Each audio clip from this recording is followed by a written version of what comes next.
Thank you very much for having me here today, all of you. It is a pleasure and an absolute privilege. We're living through the single biggest culture shift of our time.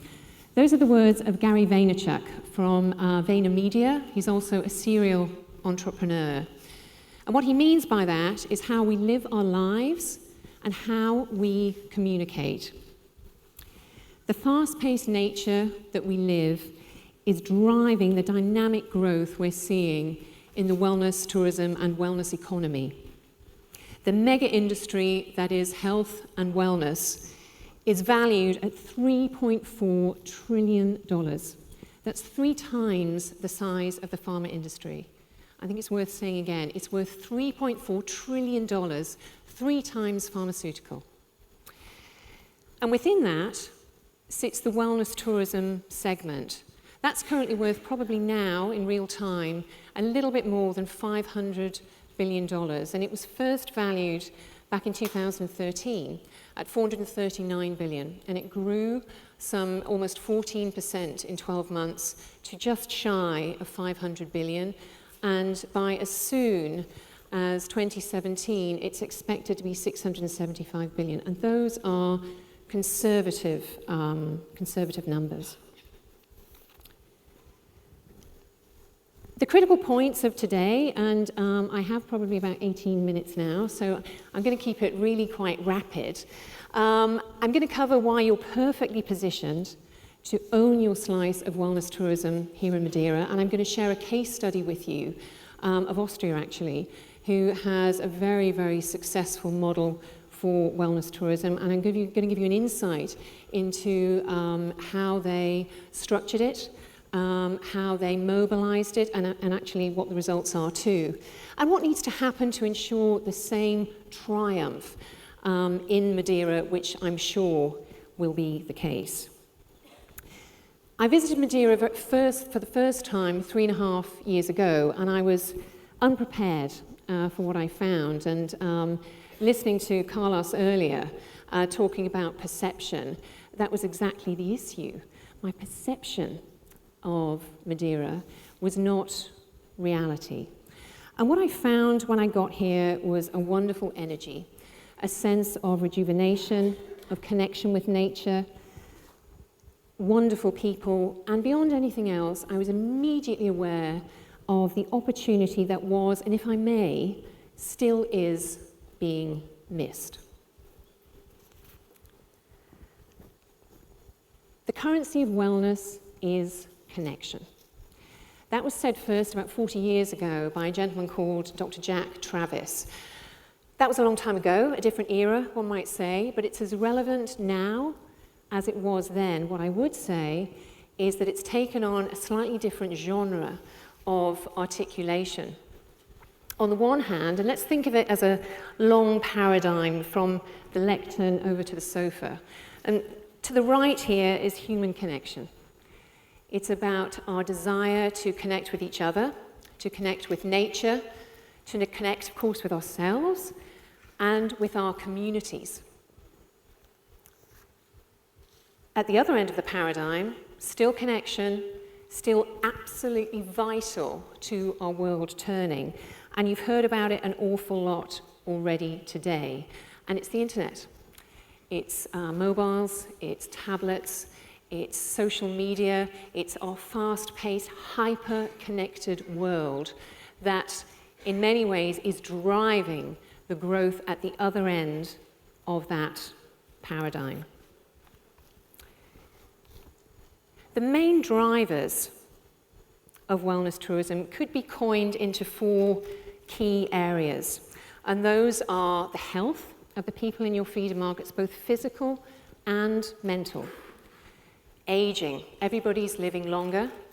There's a greater degree within, in fact, my esteemed colleague earlier talked about it in the baby boomers and the matures segment, who want to maintain a quality of life that a 60-year-old 20 or 30 years ago wouldn't have even hoped for.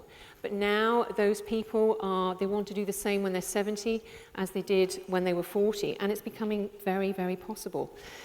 The third, and perhaps the most exciting and frightening at the same time, is urbanization. And we haven't talked about it so much today, although it has been touched upon, and it's the rapid migration of people into cities. And I attended the WTTC a few weeks ago, and Euromonitor were putting out a lot of numbers with regard to this, and they talked about in as early as 15 years' time, the economy of New York being worth more than the entire economy of Spain, Abu Dhabi being worth more than Norway, Chicago being worth more than Poland. And those are very persuasive and also compelling situations that mean those people in those cities are seeking desperately to escape and to be more well in nature.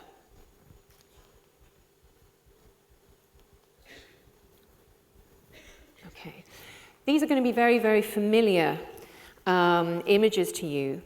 And remembering Gary's words from the beginning around culture shifts and what those specifics are, and in fact, what travellers were actually seeking. And these are all images from Madeira. Community, people getting together, sleeping, being able to have a great night's sleep. That's an image from the Vine.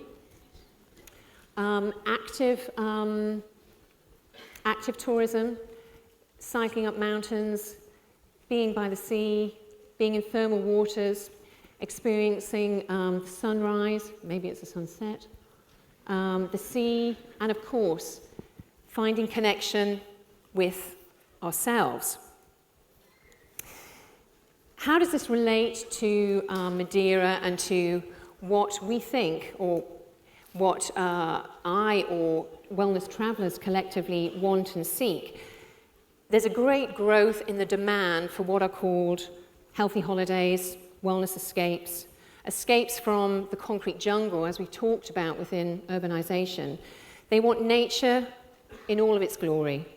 They want community, they want purpose, and more than ever, they want real. They don't want anything fabricated, they want something that is unique, and they want something that is untainted. They want a sense of belonging and a sense of authenticity, which you have in absolute abundance.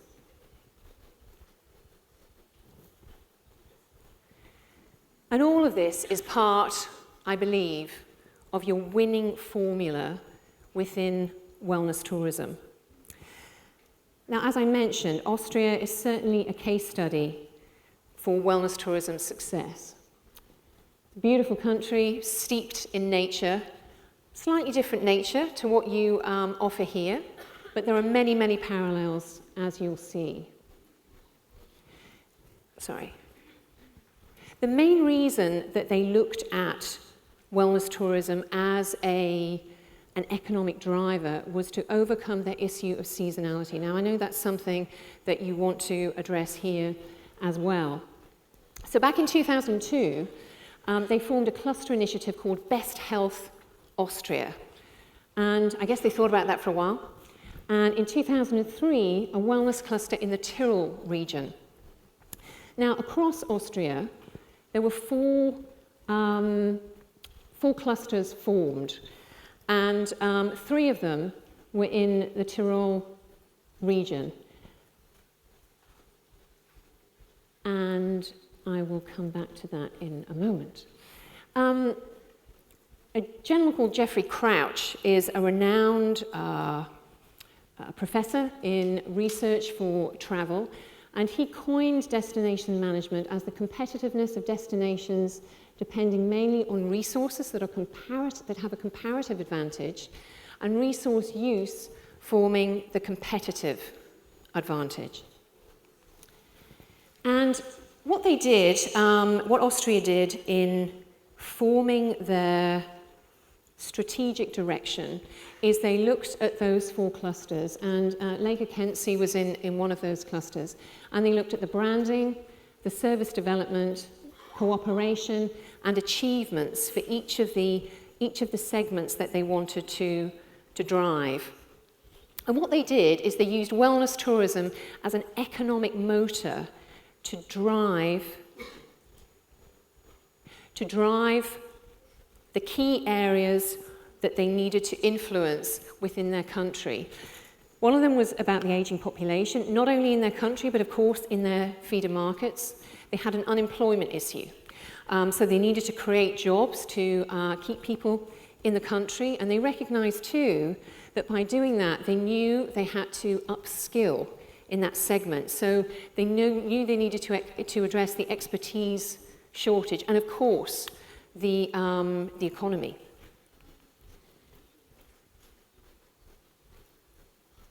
So what happened? What was the result of what they did? And believe me, I have reams and reams and reams of research, and I had to distill it down to give you what I think are the golden nuggets of what Austria did. And you know, this was the result really of what they did.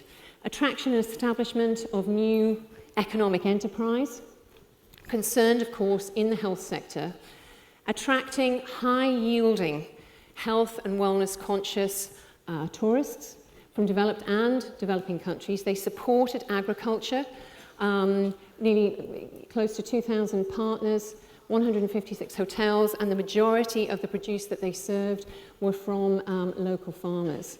They created what they called green jobs, creating a new profile and placement and playing to what I was talking about earlier at addressing the unemployment issues and upskilling within their workforce. The destination development made locals' lives better too.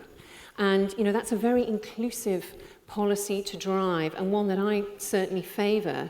Any sort of initiative like this has to include everybody. It's a very collaborative, very inclusive way of doing things, and the proactive approach that takes also reduces health costs, and that's not something that just affects you, it's across the whole world. And for those of you who listened to Thierry Malloret last year, who's a global economist, he believes that taking a wellness approach to national and international culture will become compulsory because there's no money left.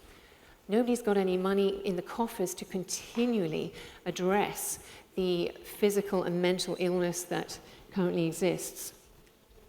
This inclusive health and wellness is fueling for them the economic, social, and environmental sustainability. And that knowledge acquisition too is being shared between the business partners that are mainly SMEs, small medium enterprise businesses, and I'm sure that sounds familiar for you here too. You know, there are few big players in Austria, they're all very small businesses. Investments, so what did they invest? Well, it was very, very difficult to get accurate figures, but 657 million euros were sanctioned in 2003 for this project. Some of that was European funding, the rest was Austrian government. And that was split up across a whole wealth of structure in helping businesses grow, in helping them redesign their in helping them refurbish their properties, in helping them train up their staff, in recruitment. Microloans were made, funding was made with a delay in paying back before the businesses really kicked in, and the returns actually kicked in for those businesses. So it was a very, in many ways, complex, but also very practical and inclusive strategy that involved absolutely everybody. And this chart that was in a little bit of the wrong place last time. What I've done is I've taken the 2002 numbers and compared them, you know, with today, so that you can really see the impact that investment and that strategy has actually had. So from a GDP perspective, 16 billion, no, well, nearly 17 billion in 2002, moved to 28.7 in 2013, some almost shy of 50% increase in GDP. And I'm not going to go through every single line, but if you come down to the bottom, the revenue during winter, almost a 90% increase, and during summer, 74%. And I can tell you, everybody is very happy would be the wrong word, delighted, I think, at the progress that that has made. But you've seen as well through the plans that they made that it was not a something that wasn't thoroughly thought about, and you'll notice we haven't even got to the consumer-facing message yet. What they did was that they classified their strategy into 4 key areas. I'm speeding up because I'm running out of time. Recreation, activity, wellness, and prevention. And as I go through these, although I haven't labelled it as such, there's an ascendance of affluence in the sort of tourists that would go on these different type of holidays. Wellness is a part of each and every trip, but slightly steered to a different market in age and also objectives. So the first, vitality and relaxation for the recreation holiday. For active holidays based on more diverse sporting activities.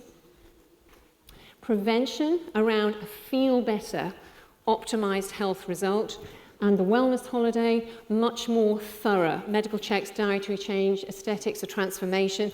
An example of that here would be the Ayurvedic Centre, where you are having an immersion program and you're staying for maybe 14 or 21 days. And so they have 4, key areas. And the receipts and expenditures, 2 of the most, I think, compelling stats. In the winter, rose to 115 euros daily, and in the summer, 119. That was a 50% increase from 2002. In tourism receipts in 2002, it rose from 3.6 billion to 7.3 billion last year. I think I'd be happy with that. And you'll see, just making from a very simplistic perspective to a consumer, you'll see there was a lot of seemingly complication in the back, in the engine room, if you like, of the strategy and how this would work. But you'll see, and if I can, the simplicity was, this is nature and wellness. That's their sight of today. That's what they talk about, but there's a lot more structure in the back end of that. So, wellness tourism and Madeira. As businesses, I think we're connected by one variable, and I think that's the difference between who is winning and who is losing. And I wonder if I could ask you actually for a quick show of hands. I think that difference is assuming a fantastic product, and I have to say I am assuming that. Who is marketing and driving business results in today's market for today's consumers? And we've talked about that this morning, and I'm sorry if I'm saying the same thing again. Can I have a show of hands, please, nice and high, for those of you who believe, hand on heart, that you are doing that. You are marketing and driving business results in today's market for today's consumers. Put up your hand, please. Okay, well, we've either got a really shy audience or we've got a lot to talk about. Something that's stayed with me that came from a conference I attended recently is that we're all in the media business first, then we do what we do. So it doesn't matter whether you're a priest, a doctor, a hotelier, a dentist. It's almost secondary to how we market our businesses, how we connect and how we communicate with our consumers. And it comes back again to connection. It's a very, very important word and it has a lot of meaning to it. Now these shots I'm showing you now are not from Madeira, they're from Australia. And the reason I'm showing them is because I heard the head of Tourism Australia speak recently, John O'Sullivan. Can I have 2 extra minutes? I'm so sorry. And the reason I bring it up is because, you know, Australia is an island. I know it's a little bit bigger than you, but it's not as accessible. And what John talked about was how difficult he found it to compete with countries that have a lot of money, because Australia doesn't have a lot of money. And I thought, that's sounding familiar. And so he decided to do something perhaps a little more radical. And the reason he was asked to speak on this panel is because a company called Skift, I don't know whether you know this company, big travel media company out of the States, looked at Instagram and decided to rate the top 200 photos on Instagram. He took the most popular photos. He wanted to know who they were from, which countries they were from. And of course, that popularity was about, you know, how many comments, how many shares, you know, how many views, etc. Top 200. 197 of those images were from Tourism Australia. 197. So that says a lot for Tourism Australia. It doesn't say a whole lot for the rest of us. But then he told us what he did, and I thought this was fantastic, and we could start doing this today. What he did, no money, decided, okay, who loves this country the most? The people in it. So he got in touch with the people in it through Facebook and Twitter and all those other applications we have, and said, look, send me your best images, the images that you love, that you could cry over, that were, you know, from that special holiday or whatever you were doing, and send us your videos as well. And I'll tell you what, I'll reach out to the tourists too, who are deliberately seeking the best spots my country has to offer. And that's what those images were from. It didn't cost him a penny, not a penny. And at the same time as doing that, he actually created this wonderful community of people who loved their country even more because they really felt a part of it, because what they were doing was actually being used to promote their country, and they felt they had a stake. Now, I'm way over time, and I massively apologize, but I just want to go into a minute detail about your own doorstep and what you have right here. And in January this year, I attended a retreat at Quinta da Serra in the mountaintops, and I didn't know what to expect, really. It was a retreat about overcoming fears and limiting beliefs, and I went along, and it was a couple of days, and it was world class. It was absolutely world class. Now, if somebody had sat me down and told me the content of these 2 days and asked me to price it, I would have said £500. It cost me and everybody else 160 euros. I was the only international traveller there, but I was stunned, as I am constantly when I come back to this island, because I find new things every single time, and it makes me want to cry that people like me don't know more about what you have here to offer, because you're missing out. You're honestly missing out. So ensuring success, I'm going to be seconds now, I'm so sorry. Integrating your assets, we're stronger together. Exploit digital media and drive cohesive messaging. You're not going to win if you try and be a lone hero. Please don't do that. Join together. Inclusive strategy, top down and bottom up. Remember about everybody, the citizens, the population, those people that are delivering that retreat. Use urbanization to your advantage. It's today's story. It really is. It's not yesterday's news, it's about today. Collaborate, private sector, public sector, integration of the two, and focus on service delivery being authentic, meaningful, and for today. That's the Wellness Juggler. We talked about that. Thank you very, very much. Obrigada.